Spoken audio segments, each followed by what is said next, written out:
ကျောင်းသွားရမယ့်အရွယ်ထိုင်းနိုင်ငံရှိမြန်မာရွှေ့ပြောင်းကလေးငယ်အချို့ရဲ့မမြင်ရတဲ့ဘဝအခြေအနေတွေအသက်6နှစ်အရွယ်ကလေးတစ်ယောက်ကိုစဉ်းစားကြည့်လိုက်ပါသူဟာကျောင်းသွားရမယ့်အရွယ်စာသင်ခန်းထဲမှာစာဖတ်ရမယ့်အရွယ်တငယ်ချင်းတွေနဲ့ပျော်ပျော်ပါးပါးကစားရမယ့်အရွယ်ဖြစ်ပါတယ်ဒါပေမဲ့ဘန်ကောက်မြို့ရဲ့လမ်းမတွေပေါ်မှာတော့အဲ့ဒီကလေးဟာပန်းတွေနဲ့တကြားလုံးတွေကိုညလုံးပေါက်လှည့်လည်ရောင်းချနေရပါတယ်မကြသေးခင်မေလ29ရက်နေ့ကထိုင်းရဲတပ်ဖွဲ့နဲ့ကလေးတငယ်ကောက်ွယ်စောင့်ရှောက်ရေးအဖွဲ့တွေကကယ်တင်နိုင်ခဲ့တဲ့မြန်မာကလေးငယ်တို့ရဲ့ဖြစ်ရဟာလူအများကိုတုန်လှုပ်စေခဲ့ပါတယ်။စုံစမ်းစစ်ဆေးမှုတွေအရကလေးငယ်ဟာနေ့စဉ်ကုန်ပစ္စည်းတွေရောင်းချခိုင်းခံရပြီးရောင်းအားမပြည့်တဲ့နေ့တွေမှာရိုက်နှက်ခံရတယ်လို့အစာငတ်ထားခံရတယ်လို့ဆိုပါတယ်။ကယ်တင်နိုင်ချိန်မှာတော့သူ့ရဲ့လက်တစ်ဖက်ကကျိုးနေပြီးခန္ဓာကိုယ်အနှံ့ဒဏ်ရာတွေကိုလည်းတွေ့ရှိခဲ့ရပါတယ်။ဒီဖြစ်ရပ်ကိုကြားလိုက်ရတဲ့အခါ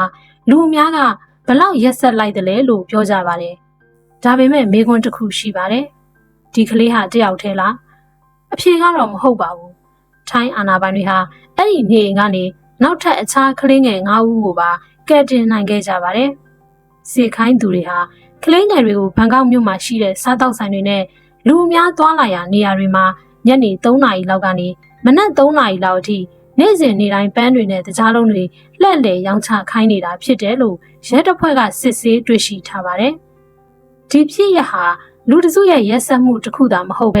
ရွှေ့ပြောင်းကလေးငယ်တွေကိုအသုံးချနေတဲ့ပုံမကျပြန့်တဲ့ပြဿနာကြီးရဲ့အစိတ်ပိုင်းတစ်ခုဖြစ်နေပါတယ်။လက်ရှိထိုင်းနိုင်ငံမှာမြန်မာရွှေ့ပြောင်းလုပ်သားတန်းတဲ့ချီရှိနေပြီးသူတို့နဲ့အတူကလေးငယ်ထောင်ပေါင်းများစွာဟာလည်းရောက်ရှိနေကြတာပါ။တချို့ကမိဘတွေနဲ့အတူရွှေ့ပြောင်းလာကြသလိုတချို့ကတော့ဆင်းရဲမွဲတေမှုတွေနဲ့မိသားစုအခက်အခဲတွေကြောင့်အလုပ်လုပ်ဖို့တွန်းပို့ခံနေကြရပါတယ်။ဒီလိုအခြေအနေတွေကြောင့်ကလေးငယ်တွေဟာအတုံးချခံရနိုင်တဲ့အနေအထားတွေကိုအလွယ်တကူကြားရောက်သွားခဲ့ကြတာပါ။နိုင်ငံတကာအလုပ်သမားအဖွဲ့ ILO ရဲ့လေ့လာချက်တွေအရရွှေ့ပြောင်းကလေးလုပ်သားတွေဟာအလုပ်ချိန်ရှည်ကြခြင်းလစာမမျှတခြင်းနဲ့အနေအထားရှိတဲ့လုပ်ငန်းခွင်တွေမှာအလုပ်လုပ်ရခြင်းစတဲ့ပြဿနာတွေကိုရင်ဆိုင်နေကြရပါတယ်။အစီရင်ခံစာအချို့အရ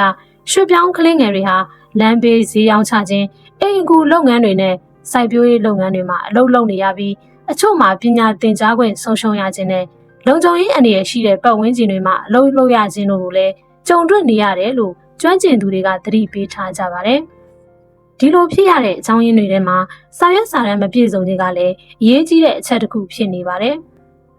ကလေးတစ်ယောက်မှာမွေးစည်းမရှိဘူးအထောက်အထားမရှိဘူးဆိုရင်ကျောင်းတက်ဖို့ခက်ခဲသွားသလိုကာကွယ်မှုစနစ်တွေစီလက်လန်းမမီတော့ပါဘူးဒီလိုအခြေအနေမျိုးမှာဥပဒေချိုးဖောက်တဲ့အလုပ်ရှင်တွေလူကုန်ကူးသူတွေကအားနည်းချက်ကိုအသုံးချလာကြပါတယ်ကျွမ်းကျင်သူတွေဟာကလေးလုပ်သားပြဿနာဆင်းရဲမွဲတေမှုတစ်ခုတည်းကြောင့်ဖြစ်ပေါ်လာတာမဟုတ်ပဲပညာရေးကျန်းမာရေးနဲ့လူမှုကာကွယ်ရေးစနစ်တွေကိုလက်လန်းမမီနိုင်ခြင်းတို့နဲ့လည်းဆက်နေတယ်လို့ထောက်ပြကြပါတယ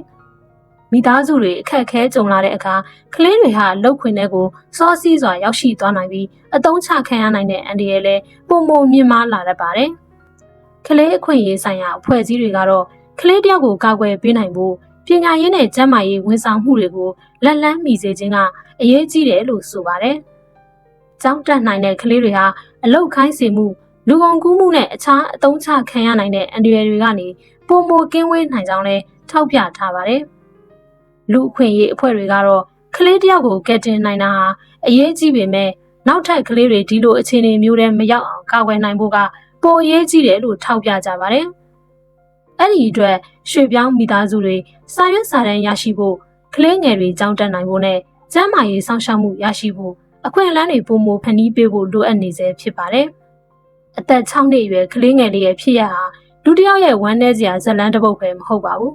။အဲ့ဒါဟာထိုင်းနိုင်ငံအတွင်းရှိနေတဲ့မြန်မာရွှေ့ပြောင်းကလေးငယ်ထောင်ပေါင်းများစွာရင်ဆိုင်နေရတဲ့အခြေအနေတစ်ခုကိုမိမောင်းထိုးပြလိုက်တဲ့ဖြစ်ရပ်တစ်ခုဖြစ်ပါတယ်။ကလေးတယောက်ဟာတန်းရောင်းဖို့မွေးဖွားလာတာမဟုတ်ပါဘူး။အကျွေးဆက်ဖို့မွေးဖွားလာတာမဟုတ်ပါဘူး။ရိုက်နှက်ခံရဖို့မွေးဖွားလာတာလည်းမဟုတ်ပါဘူး။သူတို့ရဲ့နေရာဟာလမ်းမပေါ်မှာမဟုတ်ပဲစာသင်ခန်းထဲမှာသာဖြစ်တင်ပါတယ်။သူတို့ရဲ့အနာဂတ်ဟာအလောက်ခွင်တွေရဲ့အနေအထားမှာမဟုတ်ပဲပညာရေးနဲ့လုံခြုံမှုအပေါ်မှာပဲတိဆောက်ထားတဲ့နာဖြစ်ပါတယ်။စာရေးသူခေလူရဲ့ကျောင်းသွားရမယ့်အရွယ်ထိုင်းနိုင်ငံရှိ မြန်မာရွှေ့ပြောင်းကလေးငယ်အချို့ရဲ့မမြင်ရတဲ့ဘဝအခြေအနေတွေဆောင်းပါးကိုတင်ဆက်ခဲ့တာဖြစ်ပါတယ်ရှင်။ကျမနေကြည်ပါ